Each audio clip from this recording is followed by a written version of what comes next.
Ko'pchilik klientlarimiz so'rayapti, xonadonlarga qanaqa qilib materiallarni olib kelasizlar? O'lchab ketgandan keyin sizlarni material olib kelishinglar sifatlimi, sifatsizmi? Hozir sizlarga shuni to'liq obzorini ko'rsataman. Bu obyektimizni biz 16-yanvar kuni olganmiz. 29-yanvar kunidan mana bugun ish boshlayapmiz. Bu obyektimizni ko'cha tomoni, darvozaxonasi, ichkari shapkalarini juda kreativni, juda chiroyli fasonda, ya'ni 3D fasonda tunikafon qilib beramiz. Bu materialimiz ham usti laklangan bo'ladi. Sizlarga hozir materiallarni ko'rsataman. Mana bu yerda bizni qashqa reykalarimiz keladi. Bu reykalarimiz 100% saqla, 2,5 ga 4,5 bo'ladi qalinligi. Ya'ni sifati o'ta dahshat. Keyin esa bizda mana 3D materialimiz. 3D materialimizni misol 10 ta qilib olib kelsa ham bo'ladi. Lekin biz 2 dona qilib klientga sifatli xizmat ko'rsatish uchun shunaqa qilib upakovka qilib olib kelamiz. Lekin bunga ham anchalar karton ketadi. Mana bu material xonadon egasiga mana shu holatda yetib keladi. Qaranglar.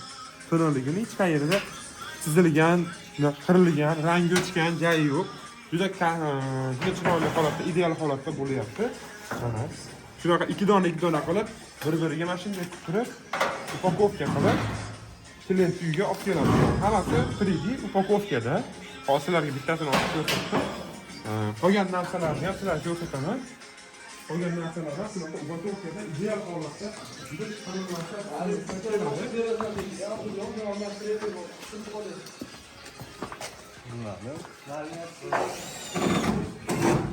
qolgan narsalarimiz esa kataloglar mana shu holatda yetib keladi. Mana bu yerda ochamiz.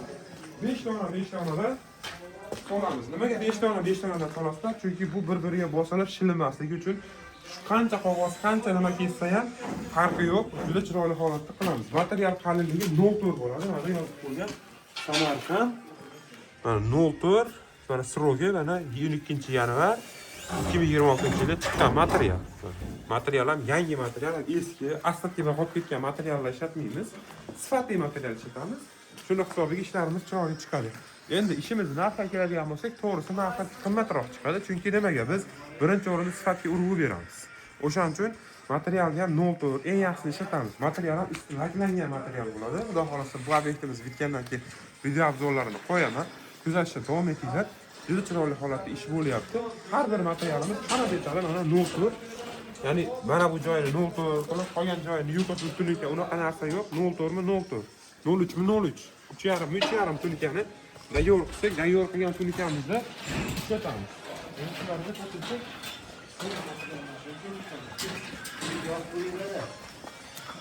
boshqaga ham yo'qmi?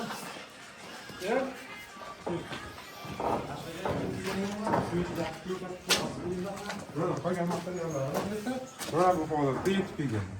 Bular shu 4 metrlik karniz, aksessuar, hammasi shunaqa juda chiroyli holatda yetib kelgan. Kimlarga shunaqa sifatli tunikafon xizmatini xohlasanglar, pastdagi raqamlarga aloqaga chiqinglar. Usta tunikafon jamoasi boradi, ko'radi. Chiroyli holatda o'lchaymiz, uyingizga tushadigan chiroyli fason tanlaymiz. Chiroyli holatda bitkazib ketamiz. Bu ishimiz mana 16-yanvar kuni bizga Rossiyadan turib Oybek akamiz akasi berdi. Biz o'zimiz Andijondamiz. Bu ishimiz Samarqand viloyati, Kattaqo'rg'on tumani Payshanbada shu ishni qilib beringlar dedi. Keldik, zaklab berdi. Mana ishlarni aytilgan kunga kelib boshlayapmiz. Ob-havoni qanaqa bo'lishini qiziq yo'q.